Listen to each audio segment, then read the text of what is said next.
dia, gente bonita, gente que me segue no canal do YouTube, na televisão, no rádio. Ainda não tô.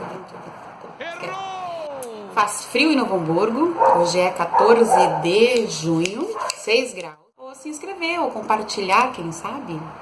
Muito obrigada pelos meus 48 inscritos. Tô muito feliz, de verdade. Não vou deixar pra ficar feliz quando tiver 1 milhão. Quando tiver 1 milhão, eu vou ficar mais. Mas eu tô muito feliz, obrigada a você de Sapiranga. Porque eu sei que tem gente em Sapiranga que me segue. Hoje eu estou querendo falar sobre os nossos sonhos. O que te prende e o que te motiva? O que te leva pra cima?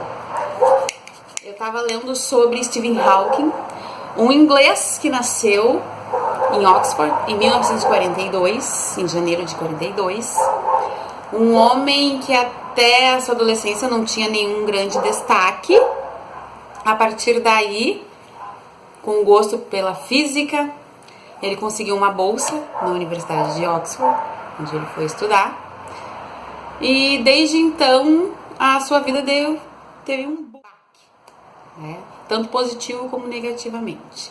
Ele era o mais jovem da turma, com 17 anos, 21, 22 anos. Ele foi diagnosticado com ELA, que significa esclerose lateral amiotrófica. Uma doença degenerativa horrível, triste. E os médicos lhe deram 3 anos de vida. Somente 3 anos de vida. Quando ele casou, logo em seguida, ele já estava apoiado por uma bengala.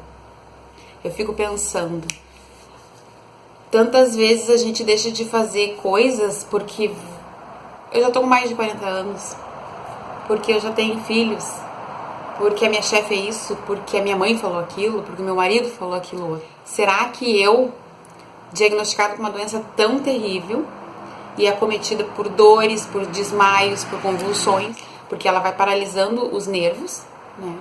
A pessoa para de falar, para de se mexer, para de engolir, para de respirar. E geralmente ela morre em seguida. Sim, eu me coloco no lugar dele. Ele pensou, vou morrer, né? Vou morrer, então eu vou aproveitar. Casou. Conheceu a Jane, casou com a Jane. 3 anos ou 4 anos depois, em 1970, ele já tinha 3 filhos. Então ele, se ele girou. Em 72, o Steven já estava numa cadeira de rodas. E ele não estava assim bonitinho numa cadeira de rodas. Ele já estava torto, com muita dor e numa cadeira de rodas. Ele se tornou professor da Universidade de Oxford. Professor. Olhando a obra de Leandro Carnal, que é um historiador que eu gosto muito, ele diz que quando nós nos conhecemos, nós trazemos menos problemas. Porque se eu me conheço, eu sei o que eu posso fazer. Se eu me conheço, aquilo que o outro fala não me ofende, não me agride. Sei as minhas capacidades, até onde eu posso ir. O Stephen Hawking, em 1970 anos, um homem jovem ainda, imagina, mas já cometido por dores e já bem debilitado, já na cadeira de rodas. O que aconteceu? Ele desistiu? Não. Ele continuou dando aula e ele continuou pesquisando, porque ele teve inúmeras contribuições para a ciência. Mas e ele, homem, em casa, como é que ficou? Pensa. Tava feia a coisa. Eu acho que ali ele já não conseguia mais. Porque Jane, sua querida esposa, arrumou um amante. Arrumou. Isso é fato. E trouxe para dentro de casa. No filme mostra isso, e na biografia dele, ele diz claramente que ele pensou, eu vou morrer logo, então ela precisa de ajuda. Ela precisa de ajuda com as crianças, porque ela cuidava dele. Ela dava banho nele, ela carregava ele no colo, ela levava ele pro hospital, ela auxiliava ele. Inteligente, não tô dizendo que foi certo, mas do ponto de vista dele, ele foi muito inteligente. Ele precisava de alguém para ajudar, e foi isso que ele fez. Ele não perdeu a visão dele de família, ele tinha aquele vínculo com a Jane, ele tinha o vínculo com os filhos dele, e nessa outra parte, né, que ele não conseguia mais supri-la, ele a deixou. Porém, vivendo na mesma casa. Imagina para um homem passar por isso. Imagina tendo alguém para limpar a bunda, escovar teu dente. Ele podia ter desistido ali, né? Para muitos seria uma humilhação. Então depende do teu ponto de vista. Ele não desistiu. Ele continuou. Por mais que a gente se programe, nós não temos a certeza do amanhã.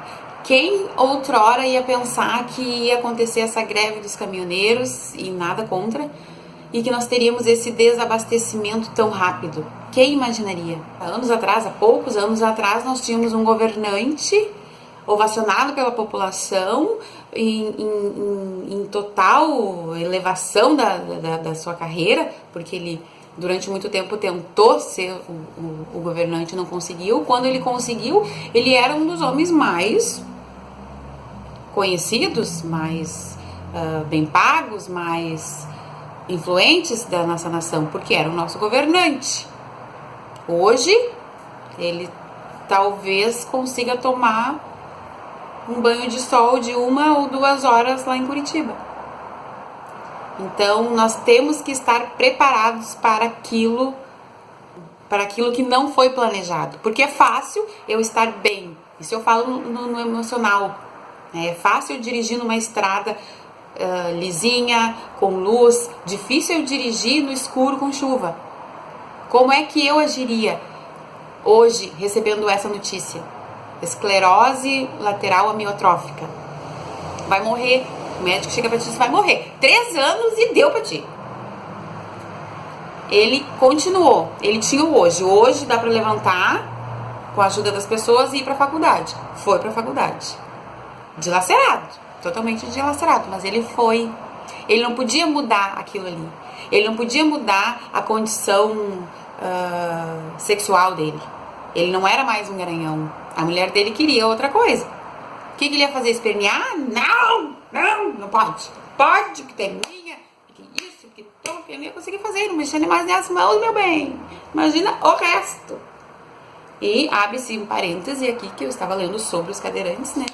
Porque ele fala no começo, ele já era cadeirante, ele tinha relação sexual. Isso acontece de uma forma diferente, né? Muitas vezes involuntária. Não vê? Pá! Complicado.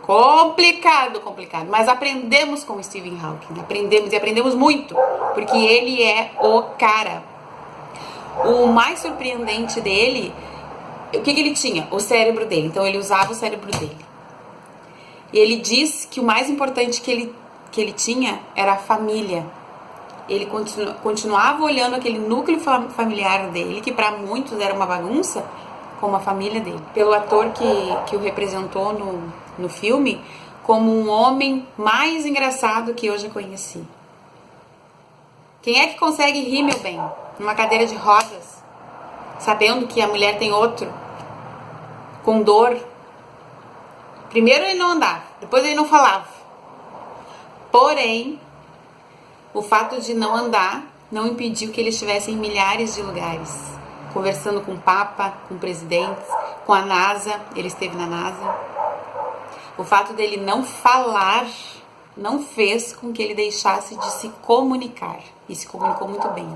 Um dos livros, Teoria de Tudo, teve mais de 30 milhões de cópias. Foi traduzido para mais de 30 países. E o que a gente está produzindo?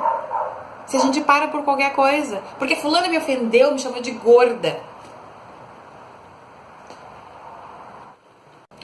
Stephen Hawking foi um homem que aproveitou as oportunidades que a vida lhe deu. Por muitas vezes nós, e eu me incluo nisso, porque eu fui assim durante muito tempo, nós nos barramos, nós paramos diante de um olhar mais atravessado, nós paramos diante da falta de dinheiro. O Stephen não era ou teria morrido antes, porque eu penso que o grande motivador dele foi a sua mente, foi aquilo que ele pensava. Ele queria ir pra frente, por isso que ele foi. Ele contrariou muita coisa, muito diagnóstico de médico.